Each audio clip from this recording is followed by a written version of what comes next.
दोस्तों, आज की कहानी है बहू हम पर इतना समय और खुद को फिजूल में खर्च क्यों कर रही हो। दोस्तों, कहानी शुरू करने से पहले अगर हमारे चैनल को सब्सक्राइब नहीं किया हो तो कर लीजिए ताकि आपके पास पहुंचे हर नया वीडियो। टीना शॉपिंग मॉल जाकर आ गई थी। काफी समय हो गया। सारे कपड़े अपने कमरे में रखने के बाद जल्दी जल्दी हाथ चलाने लगी।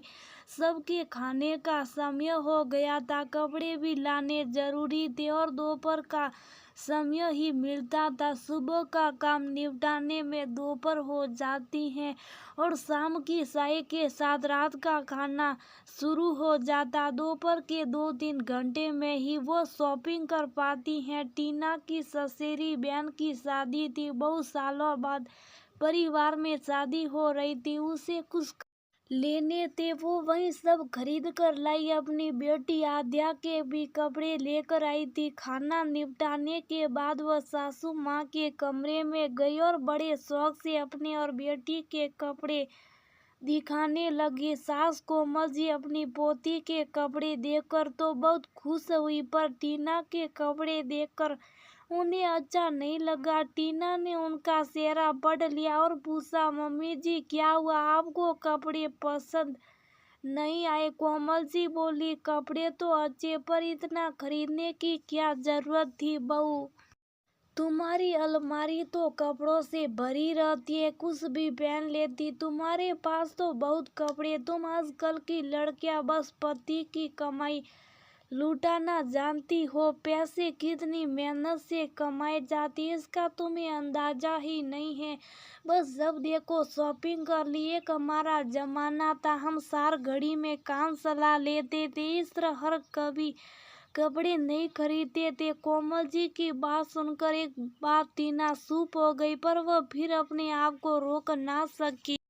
मम्मी जी, आपका जमाना अच्छा था, आपका काम सार साड़ियों से सज जाता था, पर अब जमाना बदल गया है।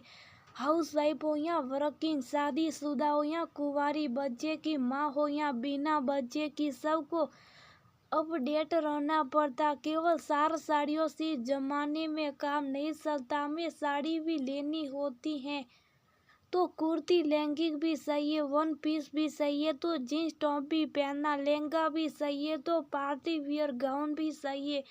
अब तो सब तरह के कपड़े सब पहनती हैं। ये तो सीमा ही नहीं रही कि ये कपड़े सिर्फ कुंवारी पहन सकती हैं, शादीशुदा बच्चों वाली औरतें नहीं पहन सकती हैं। जिस तरह हम मल्टी टास्किंग हैं, उसी तरह हमारे कपड़े हैं। समय और ज़रूरत के हिसाब से हमको सब पहनने होते हैं। हमें रसोई भी संभालनी है तो ड्राइंग भी करनी है, ऑफिस भी जाना तो किसी पार्टी में भी जाना, रिश्तेदार भी निभानी है तो सहेलियों के साथ समय भी बिताना, बाजार भी जाना तो बच्चों की पीटियों में भी जाना। अब हर जगह तो हम साड़ी नहीं पहन सकते, अलग अलग तरह के आउटफिट पहनने होते हैं।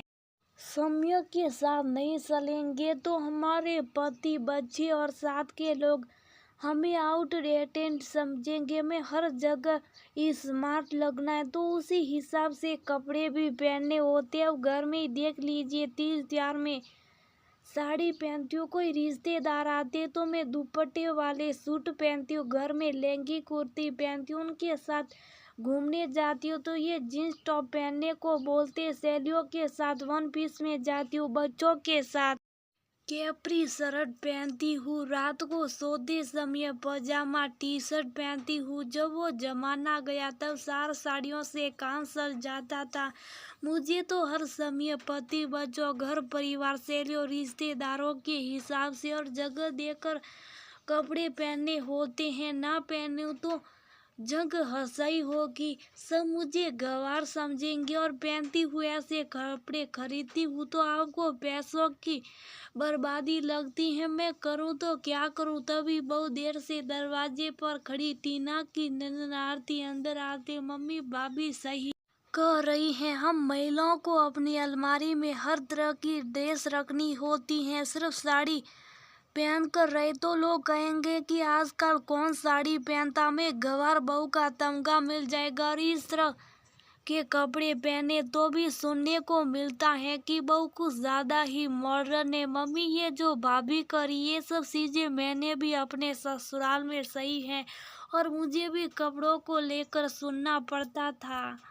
मम्मी, एक बात बताओ, जब भी मैं शॉपिंग करके लाती और आपको बताती हूँ, आपने मुझे तो कभी नहीं कहा कि बेटी तेरी अलमारी तो कपड़ों से भरी रहती, तो फालतू शॉपिंग क्यों करी। मुझे तो आप हमेशा यही कहते हो कि तेरे पहनने और ओढ़ने के दिन है, यही उम्र है, सब पहना कर। आप तो मेरे नए कपड़े देखकर बहुत खुश होती हैं, वही मेरे सास आपकी तरह टोकती रहती हैं। मम्मी, बहू और बेटी के लिए इस तरह अलग नियम और रिवाज बनाने की क्या जरूरत है। मेरी सास भी मेरी ननद की शॉपिंग देखकर खुश होती है और मेरे नए कपड़े देखकर वो यही कहती है कि तुम कितनी फिजूल खर्ची करती हो। बेटी के नए कपड़े देखकर चेहरा खिल जाता है, वही बहू के नए कपड़े देखकर माथे पर चिकन की रेखाएं क्यों आ जाती। खुश रहने का, अच्छे कपड़े पहनने का, समय के साथ चलने का हर महिला का अधिकार है, चाहे वो बेटी हो या बहू। आप मेरे नए कपड़े देखकर खुश होती हो, अपनी पोती आद्या के नए कपड़े देखकर खुश होती हो और भाभी के नए कपड़े देखकर आपका पारा सड़ गया। मुझे समझ नहीं आता कि सास बनती ऐसा क्या हो जाता है कि आपको बहुओं का कुछ सामान खरीदना, संजना संवरना फिजूल लगने लगता। माँ, कभी तो टीना भाभी की माँ बनकर देखो। आपको टीना भाभी का पैसा खर्च करना ना तो नजर आ गया, पर वो आप सबकी देखभाल में, आप सबको संभालने में, घर परिवार के लिए कितना समय खर्च करती है। अपने आराम को भूलकर आप सबके लिए खुद खर्च हो जाती है, वो तो कभी नजर नहीं आता। तब तो आप नहीं कहती हो कि बहू हम पर इतना समय और खुद को फिजूल में खर्च क्यों कर रही हो। मम्मी, टीना भाभी को भी अपने हिसाब से रहने का, पहनने का, खुश रहने का अधिकार है। आरती ने ससुराल में मिला अपना दर्द बयान कर दिया। उसे भी शादी के बाद पता चला कि बहू को कितना कुछ सहन करना होता है, कितना कुछ सुनना होता है। कोमल जी की आंखें भर आई। मुझे क्षमा कर दे मेरी बच्ची, तूने तो इतनी छोटी होकर मेरी आंखें खोल दी, पर मैं तो उम्र में इतनी बड़ी हूँ। मैं भी तो कभी बहू थी, मेरी सास को भी नई साड़ी लाना बहुत करता था, वो भी मुझे ताने देती थी। मैं इसलिए सूखे से नई साड़ी ले आती थी और सास को बोलती थी कि मेरी माँ ने भिजवाई है। सालों मैंने ऐसा किया, मैंने भी और मैं ही सास बनती। ये सब भूल गई, जो व्यवहार मुझे अपने लिए पसंद नहीं था, मैं वो ही व्यवहार बहू के साथ करने लगी। कोमल जी की बातें सुनकर टीना की भी आंखें भर आई। आरती ने भी उन्हें गले लगा लिया। बहू का काम करना, सेवा करवाना सबको अच्छा लगता, पर बहू का अपने लिए कुछ खरीदना, नए कपड़े या जेवर लाना ससुराल वालों की आंखों में शुभता। कुछ बेटियां समझदार होती है जो अपनी माँ को समझाती और भाभी का पक्ष लेती, उन्हें सही राह दिखाती।